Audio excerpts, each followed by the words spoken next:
Amar sin miedo. El podcast para los valientes que se atreven a vivir el amor en mayúsculas. Hola a todas y a todos, bienvenidos a un nuevo episodio de Amar sin miedo.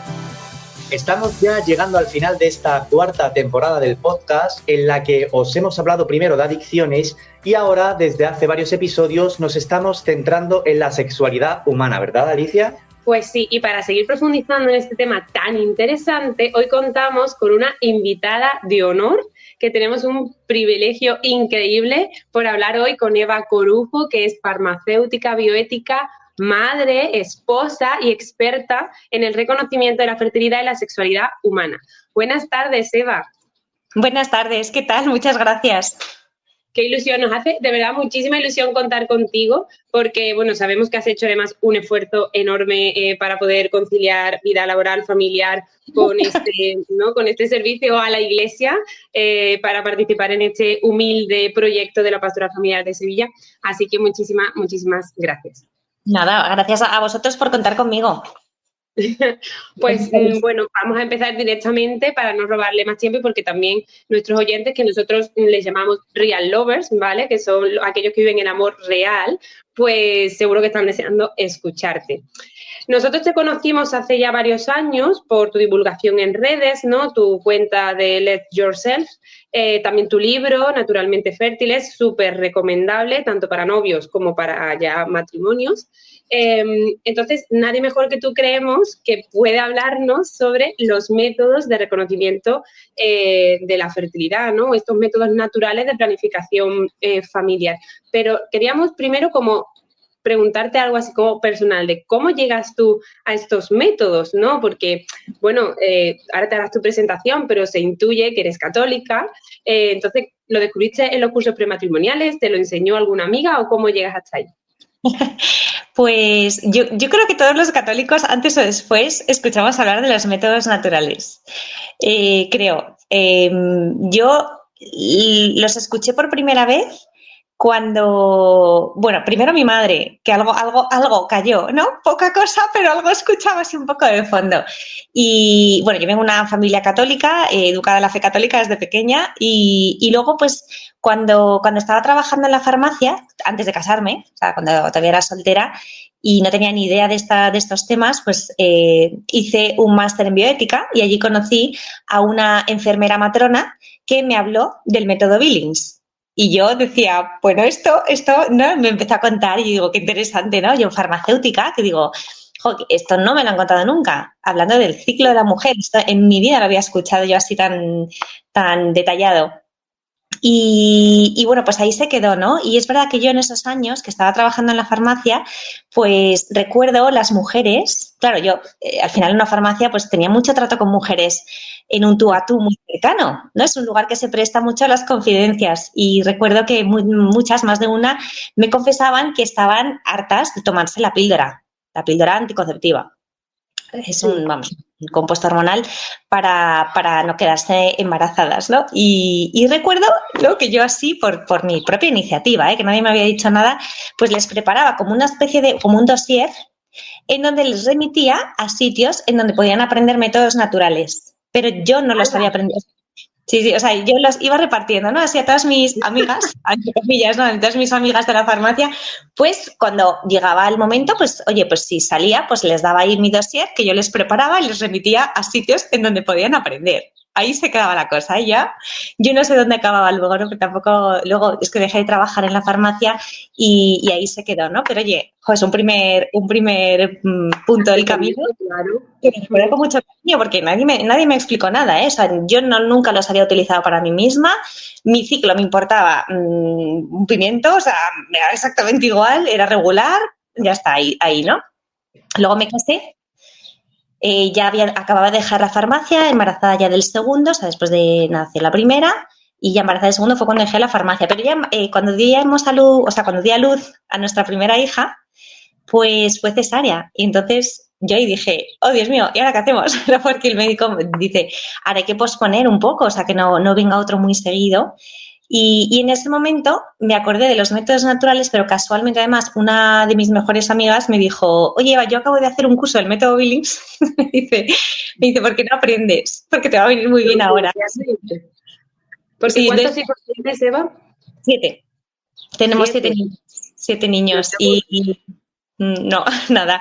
Y nada, pues yo en ese momento, claro, me dice mi amiga, aprende el método Billings, lo uní a lo que me había contado mi amiga enfermera matrona del máster y que nosotros como católicos, porque tanto Pablo como yo somos católicos, teníamos muy claro que los anticonceptivos de nuestro matrimonio no iban a pasar. O sea, no era una opción. No sabíamos por qué, pero no era una opción. Y entonces empezamos a aprender el método Billings en el primer posparto y a partir de ahí, pues yo, claro, descubrí un mundo, me apasionó y al poco pues ya me empecé a formar para poder ser yo monitora y yo enseñando pues ya 10 años a las mujeres, a sus parejas, matrimonios, novios, de todo, ¿no? Y bueno, pues esto es un poco la historia, ¿no? Ya veis que yo, o sea, ha sido un proceso, como un camino. Yo creo que todos al final tenemos como hitos, ¿no? Que nos van dirigiendo hacia un punto concreto. En el momento no sabes muy bien, pero luego va pasando tiempo y entiendes muchas cosas, ¿no? Y Claro. Porque sí, pues, Eva, es muy interesante y aparte, bueno, has mencionado, ¿no? Que tenéis claro desde un primer momento que vosotros los anticonceptivos no los ibais a emplear, ¿no? Entonces vamos ahora a tratar de echar abajo un mito, porque hay gente que todavía piensa, ¿no? Que estos métodos de los que estamos hablando, que son como los anticonceptivos católicos, ¿no? Pero realmente eso no es así, ¿verdad? no son anticonceptivos. Los métodos naturales anticonceptivos no son. Suponen una forma de conocimiento de la fertilidad para poder tomar decisiones responsables en el matrimonio. O sea, para vivir esa paternidad responsable. Lo que pasa que se confunde mucho, parece que es como la opción light, ¿no? Y dices, pues no me tomo una píldora, pero entonces hago esto si no quiero un hijo. Claro, ¿se podrían utilizar con una mentalidad anticonceptiva? Sí, porque vivimos en un mundo que es muy anticonceptivo. O sea, la anticoncepción corre por nuestras venas porque hemos nacido en una cultura que es así. Pero la Iglesia no dice esto es un anticonceptivo. No, la Iglesia lo que dice es, o sea, la Iglesia porque los recomienda, ¿no? La Iglesia católica, de hecho es la única, los protestantes, por ejemplo, utilizan la anticoncepción como, pues que es lo normal, ¿no? La Iglesia católica es la única que se ha posicionado siempre en el no a la anticoncepción. Y lo que explica muy bien en la Humane Vitae, que es una encíclica de la regulación de la natalidad que escribió San Pablo VI en el año 68, en pleno boom de la anticoncepción, claro, él ahí explica lo importante que es cuidar el acto conyugal, que siempre quede abierto a la vida, que no quiere decir tener hijos y más hijos, sino que se cuiden las dos dimensiones, la unitiva y la procreativa. Y cuando un matrimonio necesita posponer un embarazo, lo que dice es, vale, para que el matrimonio pueda seguir cuidando el acto conyugal, como se merece, ¿no? Cuidando esas dos dimensiones que son inseparables por naturaleza, y de esa forma también cuidar el amor de los esposos, pues el recurso a los métodos naturales es lícito cuando ese matrimonio necesita posponer un embarazo, de forma que pueden tener relaciones sexuales y darse el uno al otro por entero en días infértiles, ¿no? Porque lo que hacen es entregar un cuerpo infértil, ¿no? O sea, la naturaleza ha puesto unos ritmos, ¿no? Si Dios hubiera querido que fuéramos fértiles siempre, es decir, que de todas las relaciones sexuales viniera un hijo, nos hubiera hecho diferentes, ¿no? Sin embargo, hay unos tiempos, ¿no? Y el matrimonio aprende a conocer esos tiempos. Y el método natural, al final, la Iglesia lo recomienda como un medio lícito cuando el matrimonio necesita posponer embarazo y a la vez puede respetar o cuidar, proteger lo que es el sentido verdadero del acto conyugal. Por lo tanto, aunque la finalidad pueda ser la misma, aparentemente desde fuera, ¿no? Dices, si un hijo no, pues ¿qué más da una píldora que un método natural? No es en sí mismo, o sea, el hecho de que algo sea mejor porque es más natural y lo otro peor porque sea sintético y te dañe la salud, que eso también tiene su gravedad, ¿no? Pero sobre todo es el sentido más profundo de entender lo que es el acto conyugal. Por lo tanto, un método natural nunca puede ser un anticonceptivo.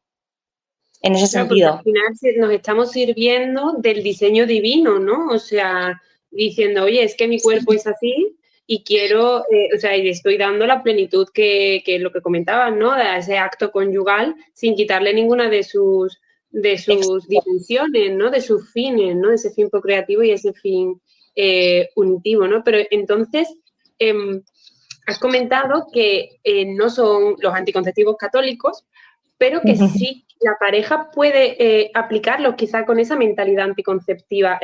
¿Dónde? Es una pregunta difícil, pero como, ¿dónde está la línea entre la paternidad responsable y el egoísmo? ¿No? O sea, porque leía, creo que fue de hecho en tu perfil de Instagram, que luego lo daremos y lo explicaremos todo bien para que todo el mundo te siga y compre tu libro, por favor, y haga tus cursos. Pero como que ejercer la paternidad responsable no era ejercer una paternidad cómoda, ¿no? O sea, como que muchas veces tenemos que salir un poco de nuestra zona de confort porque sí que podríamos tener más hijos, pero estamos muy cómodos con 2 o 3, ¿no? O sea, ¿dónde está esa línea por tu experiencia y también por tantos matrimonios que has acompañado?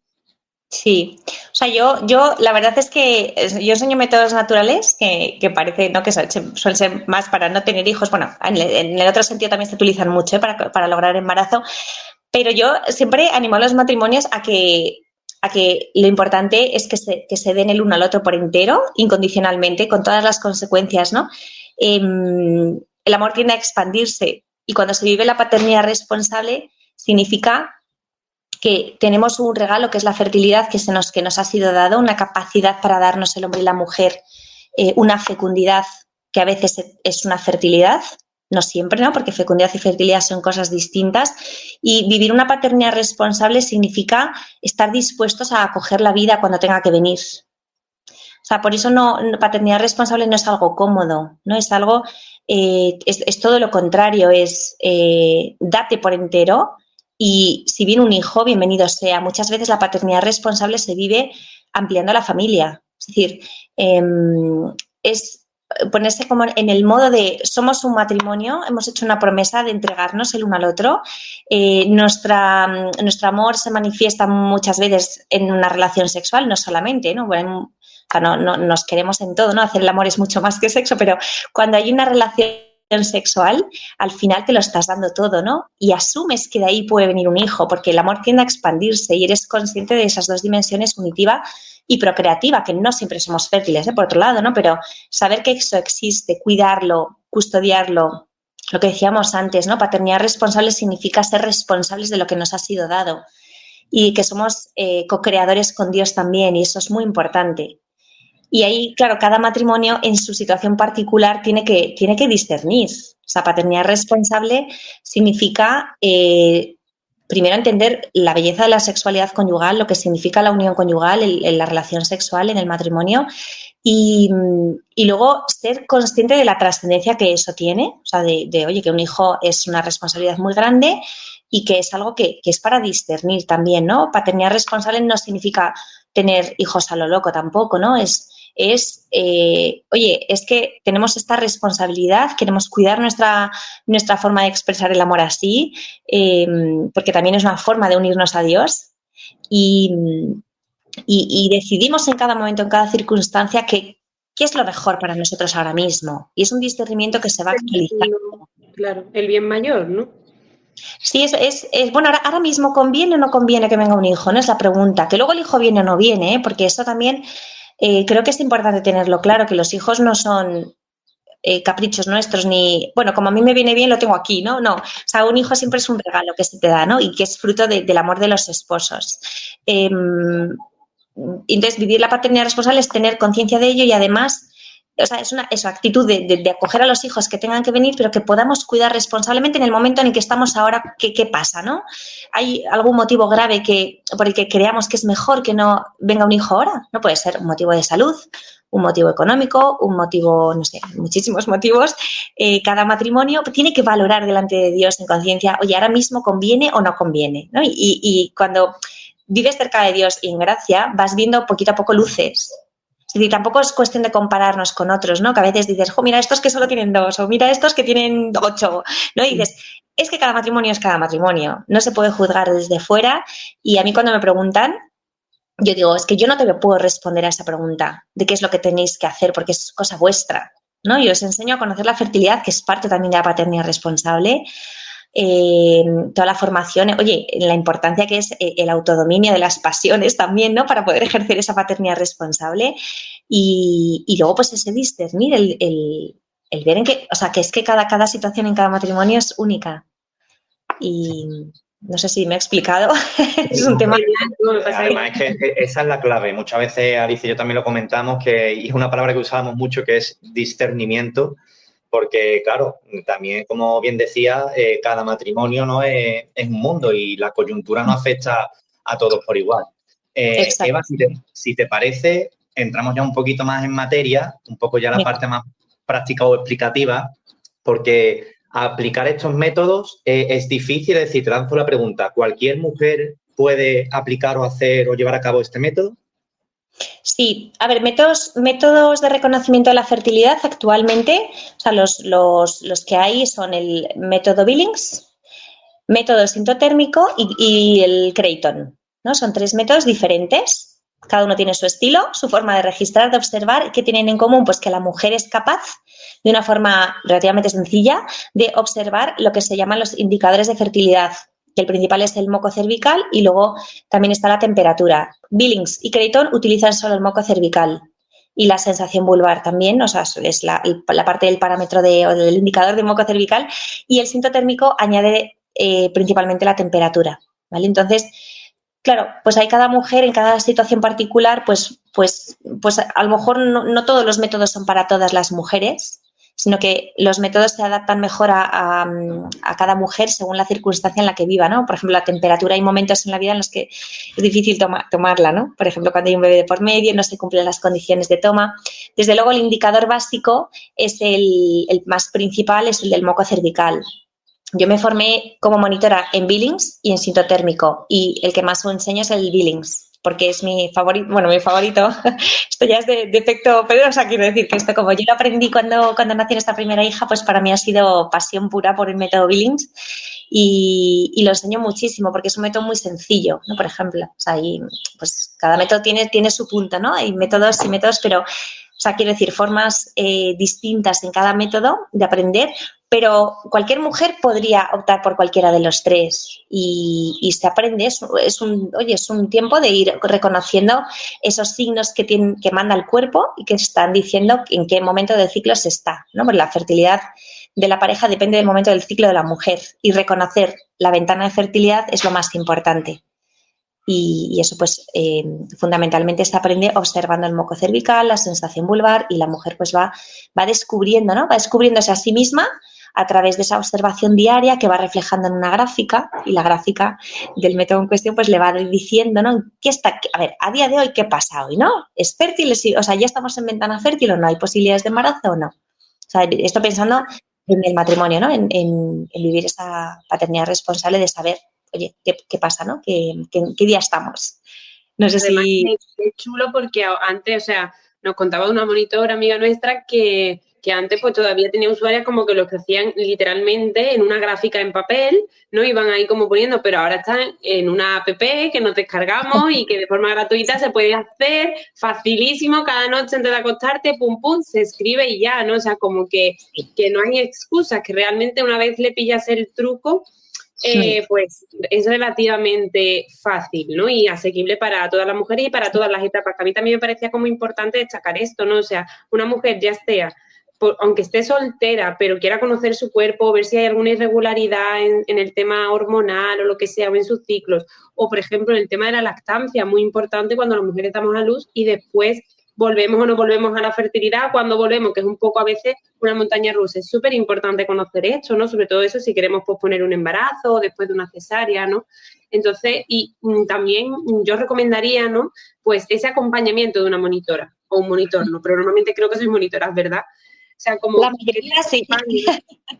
La mayoría sí, porque tengo amigos monitores, hombres que se han formado, pero es verdad que una mujer en general pues posiblemente se sienta más cómoda con una mujer que vive lo mismo.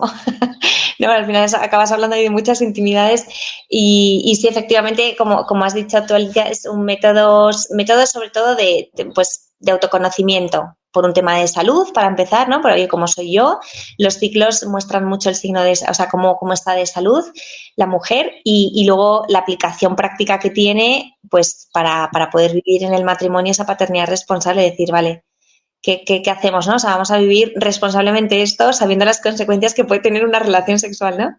Y y si se aprenden principalmente, yo creo que mejor con alguien experto, con alguien que esté certificado para ello. Sobre todo, a ver, si se coge un libro y te lo lees o te metes en una página web y lees información, pues puedes hacer, bueno, por poder, pero es muchísimo mejor hacerlo con alguien que te guía al principio, que te va revisando, que vas siguiéndote un poco el aprendizaje, porque a lo largo de ese tiempo de observación, de ir conociéndose a una misma, pues siempre surgen dudas. Y, ¿no? Y la eficacia del método está en un buen aprendizaje, en una buena aplicación del método. Entonces, siempre que hay un acompañamiento, pues va a ser mucho mejor, desde luego. Porque dices la eficacia, o sea, realmente, que eso es un mito, ¿no? ¿Son fiables estos métodos naturales? Que muchas veces se piensa que es como, bueno, no, es que el billing tiene muchos hijos, ¿no? O sea, como que realmente no son útiles, no son fiables. Los estudios muestran que son muy fiables. O sea, para empezar, hay un estudio que se hizo ya hace ya años en la OMS sobre el aprendizaje del método, en concreto con el moco, en donde se muestra que el 93% de las mujeres se aprenden a conocer en un solo ciclo, en un primer ciclo. Claro, cuanto más tiempo llevas, mejor. Esto es un aprendizaje, no es de un día para otro. Y los estudios que hay, tanto en los dos sentidos, que existen en ambos sentidos, ¿no? Para lograr el embarazo y para posponerlo, ¿no? Para lograr el embarazo, más de un 60% de embarazos en 2 años, es una pasada. Wow. Y con el índice de infertilidad que hay últimamente, no está ni mal que lo sepan muchas parejas que quizás están buscando, ¿no? Justo, exacto. También conocer el ciclo te da muchas pistas de la salud para a la hora de hacer pruebas también concretas en días concretos del ciclo. Es decir, tiene muchísimas aplicaciones en muchísimos sentidos. Y luego para evitar o posponer el embarazo, los estudios que hay muestran que la eficacia, 99,5% eficacia práctica. Esto se hizo creo que no me estoy inventando la cifra, 99,5%. En China se hizo un estudio que muestra una eficacia altísima. Claro, hay que hacerlo muy bien, hay que registrar todos los días, hay que aplicar unas reglas concretas que tiene el método para posponer embarazo. Es decir, ¿dónde está el fallo, entre comillas? Es que no me gusta llamar fallos a los hijos, ¿no? Pero cuando una mujer se queda embarazada pensando, ay, no me iba a quedar y se queda, ¿qué sucede? Que muchas veces, por los estudios que hay, los datos que hay, muestran que lo que pasó es que había un mal aprendizaje, una mala aplicación de las reglas, relaciones en días en fase posiblemente fértil, donde te arriesgas un poco, entre comillas otra vez, ¿no? Pero sabías que podía haber un embarazo y viene, ¿no? Es decir, que luego ahí hay que ser muy constante y ya está, o sea, pero que es verdad que parece que es como complicado, pero son 4 reglas básicas, o sea que es verdad lo que dice, ¿no? La de la constancia sí que es cierto, ¿no? Y que la propia pareja asuma esa responsabilidad, ¿no? Que ahora hablaremos del papel del varón también ahí, que parece que solo hablamos entre mujeres, pero el varón también tiene mucho que decir aquí. Sí, mucho. Pero es verdad que es como, mira, son 4 reglas, 4 pautas, tienen que obviamente ser conscientes de hecho y perseverante. Al principio puede costar, pero después como que se integran muy bien en el día a día. Sí, es un hábito que se coge. Yo veo mujeres que están ya embarazadas y que siguen observando, que yo les digo, en el embarazo no hace falta, pero ya tienes tan cogido el hábito que ya te has hecho, ¿no? A esto, no cuesta nada realmente. Lo que sí es que hay que dar un primer paso, tiene que existir mucha motivación inicial y ser muy constante y vivirlo al día, ¿no? Sin prisas. El ciclo es el que es, no podemos ir más rápido que el ciclo. Es el que es y se va observando cada día y cada día pues se va interpretando. Y esto pues requiere un poquito de tiempo. Con un solo ciclo a lo mejor no es suficiente. Necesitas a lo mejor 2, 3, incluso a veces más. Con 3 ciclos normalmente es suficiente, ¿no? Pero si se necesita más, pues más. Luego hay situaciones más particulares, como decías tú antes, ¿no? El posparto. En el posparto con o sin lactancia se hace también el seguimiento perfectamente, porque una mujer en cuanto da a luz ya está en un ciclo. O sea, ya has empezado tu ciclo. Lo que pasa es que ese ciclo se te puede eternizar, puede durar meses. La observación se hace igual, porque al final la eficacia del método, cuando se observa el patrón mucoso, ¿no? En concreto, por ejemplo, ¿no? El método Billings, la eficacia está en que todos los cambios del ovario tienen un reflejo directo en el cuello del útero, que es donde se produce la secreción cervical, el moco cervical que cae, que sale al exterior, que la mujer lo siente y lo ve. Y toda esa información es un reflejo directo del ovario, es decir, la base científica del método es impresionante. O sea, es verdad que lo asociamos mucho a los católicos porque la Iglesia los recomienda, ¿no?, cuando se necesita, pero no porque sean métodos católicos, son métodos científicos, y esto es muy importante, que los matrimonios, cuando optan por esta forma de vivir su sexualidad, que al final es un estilo de vida, tienen que tener muy claro que son métodos que funcionan. No es hay pobrecitos estos, ¿no?, que no tienen otra opción. No. O estos un poco que se conforman. Y luego que los métodos naturales tienen muy mala fama porque se asocian directamente al ojino o a la marcha atrás, incluso, que son métodos que dices, bueno, la marcha atrás es una práctica, que no es un método natural en sí, es una práctica que no tiene una eficacia muy buena.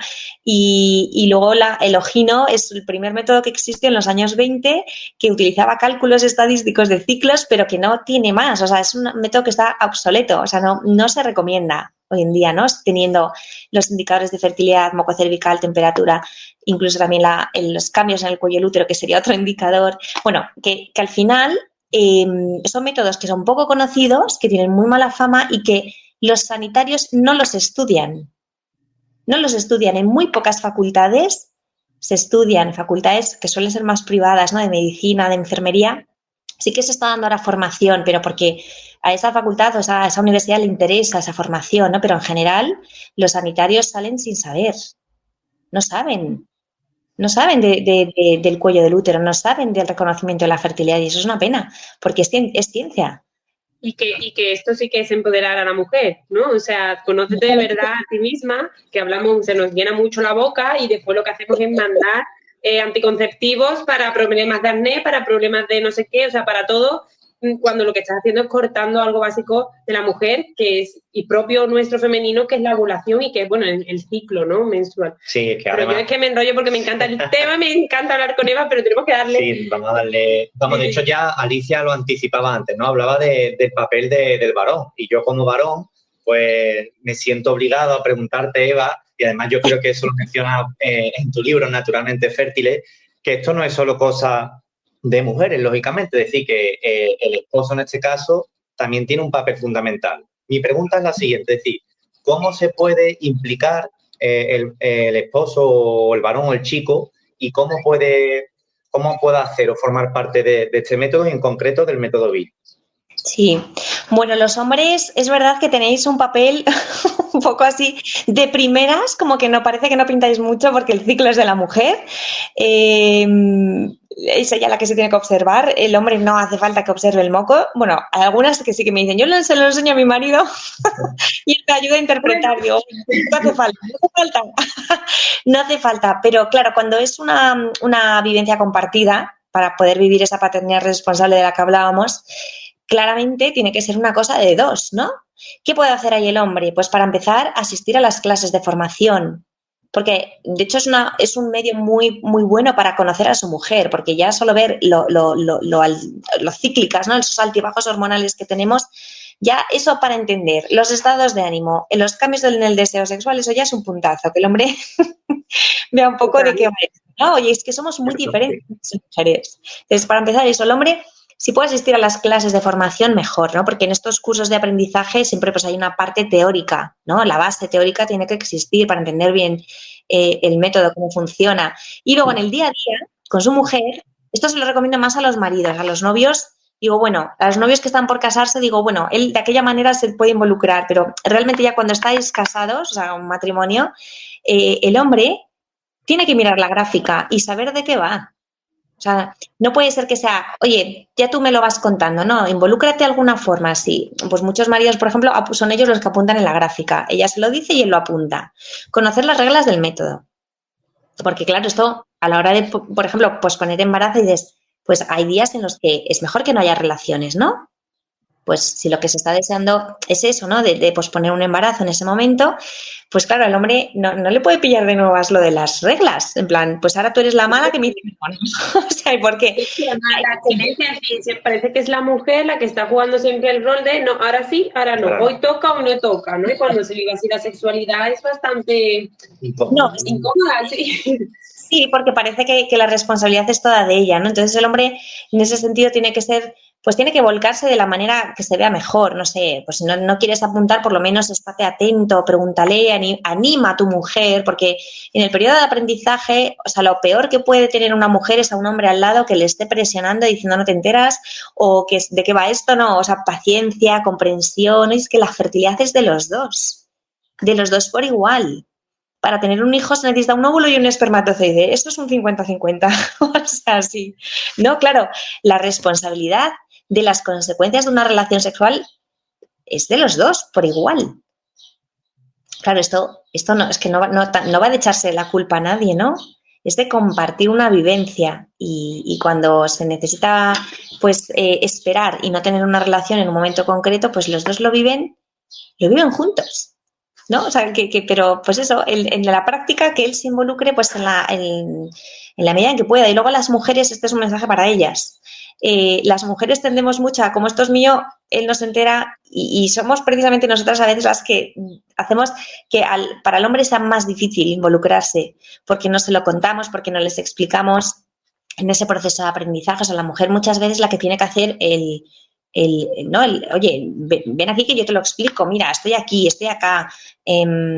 Muchas veces un hombre, o sea, como no tenéis ciclos, pues claramente es algo que es absolutamente ajeno, ¿no? O sea, ya está, pero no porque paséis olímpicamente, sino porque no lo vivís en primera. Entonces, eso, pues a un hombre, pues le puede costar más. La mujer tiene que dar este paso, ¿no? Por ayudar a su marido, oye, esto va por aquí, esto es así, vamos por este punto, yo qué sé, no sé, lo que sea, ¿no? Pero no, y a mí además me parece interesante también porque eso, al saber el varón, el esposo, en qué día más o menos del ciclo está la mujer, en el caso sobre todo de si se quiere posponer embarazo, pues como que no hay, o sea, que como que ese tiempo de espera se vive mejor y también la preparación del encuentro posterior a esa fase fértil, ¿no? Porque otro de los mitos que corren por ahí es que estos métodos naturales acaban con la espontaneidad de la sexualidad, ¿no? Del acto sexual, porque claro, como hay que respetar algunas normas, la primera parte del ciclo, noches alternas, después un periodo fértil, pues hay que estar en abstinencia, pues dice, ostras, es que al final se pierde la espontaneidad. ¿Esto es realmente así? Y si es así, bueno, pues, ¿cómo se puede superar esta dificultad en el matrimonio, ¿no?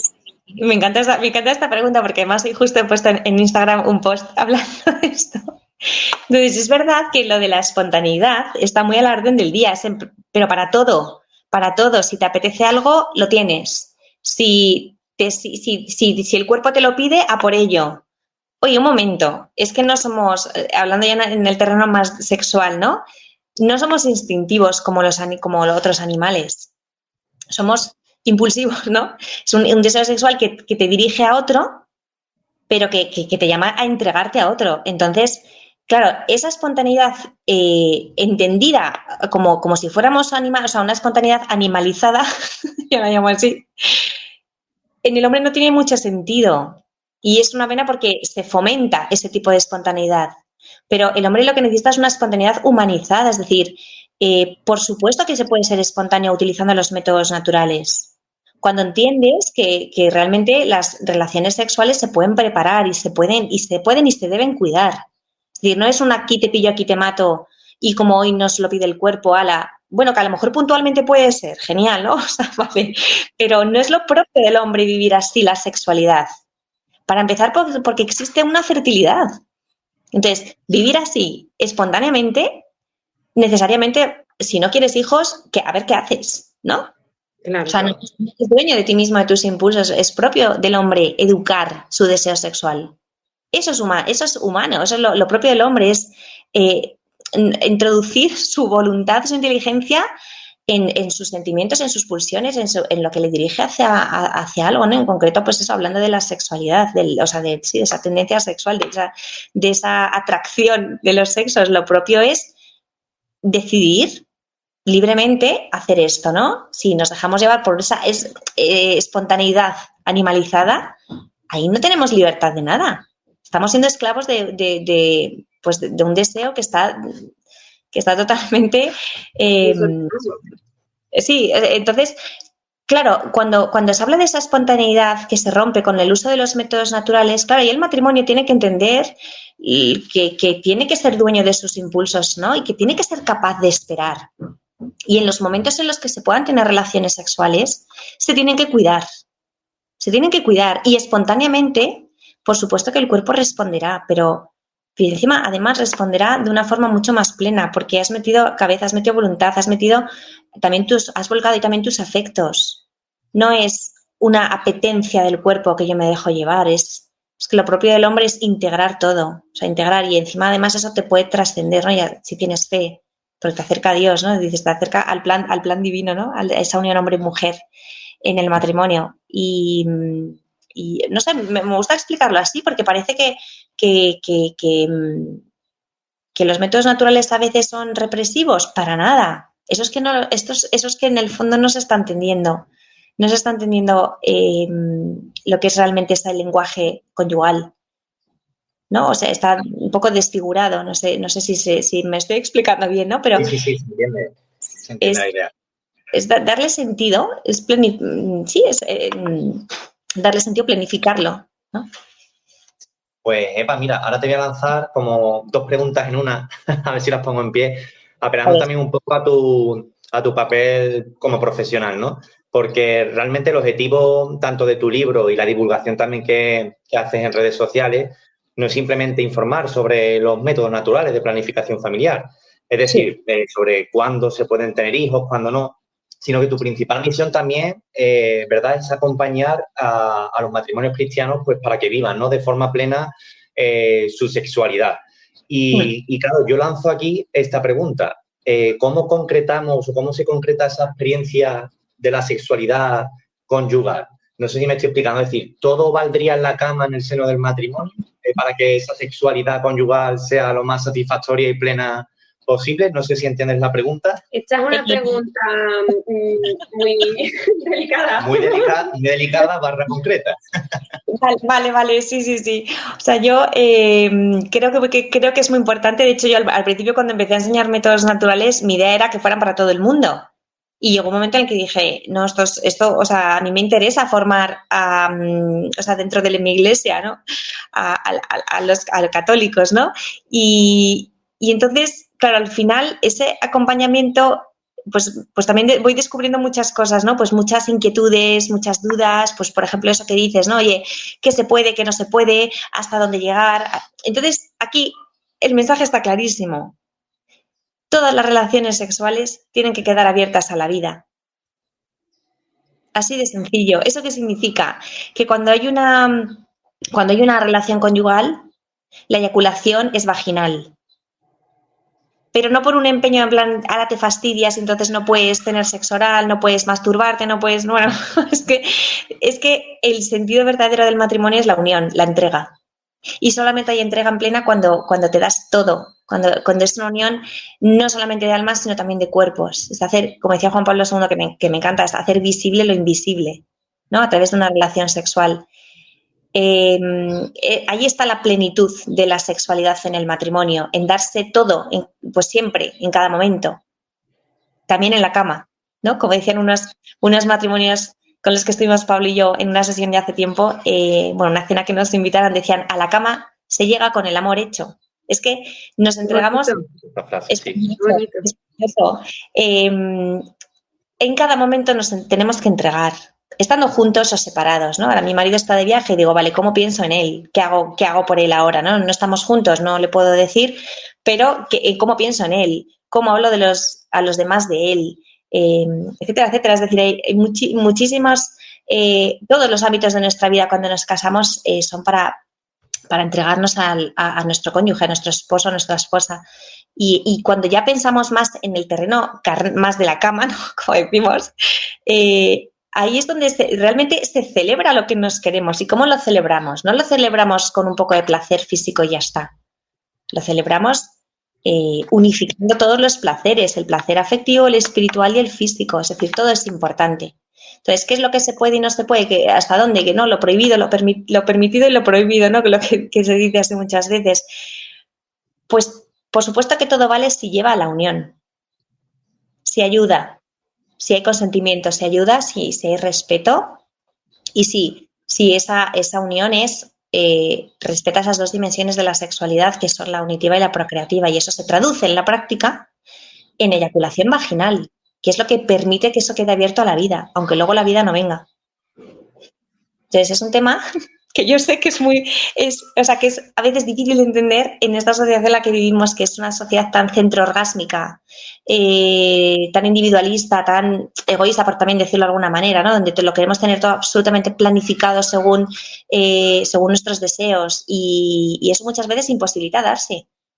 Sí, pero es bonito porque en tu libro además hablas muy claramente de esto y dices esto mismo, pero y que el orgasmo no es como eso, el fin y el centro del acto conyugal, que es como una consecuencia deseada por Dios también, porque si no, no lo hubiera puesto, pero que es una consecuencia, ¿no? Y también hablas que, o sea, como contrapunto, bueno, como continuación de este argumento, que eso no quita que busquemos el placer del otro, ¿no? O sea, como que muchas veces como también ese mito de, bueno, la mujer que se queda con las ganas, ¿no? Y como, oye, pues no, el marido debe conocer a la mujer de su cuerpo, lo que le gusta, lo que no le gusta, esa comunicación dentro de la sexualidad del matrimonio para que obviamente se intente llegar a ese placer, ¿no? Mutuo, pero que no es el fin. Sí, es que sí, o sea, pero que también se entiende que se desee el placer, porque oye, es un momento muy guay. O sea, efectivamente el placer es muy bueno y es que por Dios es maravilloso y tiene que estar porque celebramos el amor, pero en todo, o sea, a mí me gusta hablar del triple placer, o sea, placer a todos los niveles. El placer físico también es importante, porque a veces tendemos a espiritualizar todo un poco, ¿no? Como a no sé, que dices, es que la práctica también es importante, y cuidar las caricias como son, la ternura, cuidar cada uno de los tiempos de excitación de cada uno, porque no respondemos igual. Y en el matrimonio eso se va descubriendo. Si nos centramos en el placer es un problema, porque el hombre enseguida puede lograr el placer, en cuanto eyacula ya es orgasmo. En la mujer los tiempos son distintos, la excitación es mucho más lenta. Alcanzar el orgasmo a veces no es tan sencillo, porque supone la estimulación del clítoris. Eso, oye, pues muchas veces con la sola penetración eso no sucede, ¿no? Entonces, claro, nos encontramos aquí claro, si nos centramos en el placer, nos encontramos con el problema de que somos muy distintos. Y al final hay que pensar que el placer es un regalo y que en una relación sexual la calidad siempre va por delante de la técnica en sí. Y la calidad es pensar en el otro. Hay muchísimo escrito de esto de Juan Pablo II, que es una pasada. En un libro que tiene Amor y Responsabilidad, en la teología del cuerpo, habla muchísimo de la importancia que tiene ir a la relación sexual pensando en el otro antes que en mí. ¿Qué necesita el otro? ¿Cuáles son sus tiempos? ¿Qué le gusta? ¿Qué no le gusta? Claro, también hay que hablar mucho en el matrimonio de estas cosas, ¿no? De sexo hay que hablar. Es un tema del que hay que hablar. No se pueden dar las cosas por supuestas ni vamos a dejar que fluya, no, hay que hablar. Oye, es un lenguaje que se aprende pues con el tiempo, con respeto y con mucha comunicación y mucho autoconocimiento también. Y es bonito. Por eso, también volviendo un poco a lo de la espontaneidad, es que si nos dejamos llevar por la espontaneidad, la mujer sale mal parada, o sea, perdón, pero la mayoría de las veces la mujer no vive un sexo espontáneo, el hombre sí. Entonces, claro, ya solo por eso también dices, ya tumbo lo de la espontaneidad, está malentendida, digo, fuera. La verdad es que, Eva, nos está súper encantando hablar contigo, si es que nos hemos enrollado muchísimo, pero es que lo dices todo tan bien y además tan bonito que, o sea, que todo el mundo, por favor, se lea tu libro, Naturalmente Fértiles, lo podéis encontrar por internet fácilmente. Y también, bueno, cuéntanos, para terminar, tus redes sociales, dónde pueden encontrarte, porque también ofreces cursos, acompañamientos a pareja, formaciones. Pues el Instagram que tengo, que en realidad es la red social que más utilizo, tengo también por ahí un Facebook, que nada, Instagram directamente, que es lo que más utilizo en este tiempo, se llama Eva Corujo, _let yourself. Bueno, con Eva Corujo ya enseguida se encuentra. Yo creo que no hay muchas Eva Corujos. Y estoy ahí, pues sí, voy colgando cosas, voy intentando así como dar pequeñas dosis de formación de cosas que me parecen importantes en el matrimonio, para vivir esa sexualidad en el matrimonio, el uso de los métodos naturales. Y luego en la página web, bueno, en la página web Let Yourself, pues ahí también están todos los cursos que se van abriendo, vamos haciendo grupos. Hay otra monitora que trabaja conmigo ahora que se llama Laura y vamos ofreciendo esa formación periódicamente todos los meses, casi todos los meses vamos sacando cursos para que se puedan apuntar novios, matrimonios, y en esos cursos impartimos no solamente el uso, o sea, cómo se usa el método, también intentamos meter formación en sexualidad conyugal. Muchísimas gracias, Eva, por acompañarnos hoy. Ha sido de verdad un auténtico privilegio y un placer escucharte y aprender tantísimo de ti. Así que 1.000 millones de gracias. Nada, muchísimas gracias a vosotros, de verdad. Muchísimas gracias, Eva. Y bueno, aviso a nuestros oyentes que en la misma descripción del podcast encuentran tu página web, por si no se han quedado por la compra. Bueno, pues ahí tienen el enlace para que puedan entrar y informarse y, bueno, y si lo necesitan, ponerse en contacto contigo. Y hasta aquí nosotros ya nos despedimos, ponemos fin a este episodio número 12 de la 4ª temporada de Amar Sin Miedo y os recordamos que podéis dejarnos vuestros comentarios, sugerencias de temas o dudas en las redes sociales o a través del correo electrónico info.amarsinmiedo@gmail.com. Y también os pedimos, como siempre, que si os gusta este contenido lo compartáis con todos aquellos que creáis que pueda ayudarle, que sin duda esta entrevista va a ayudar a muchísima gente, así que difundidla por ahí, por vuestros grupos de WhatsApp. Os esperamos, Real Lovers, dentro de 2 semanas con un nuevo episodio. ¡Hasta pronto! Adiós.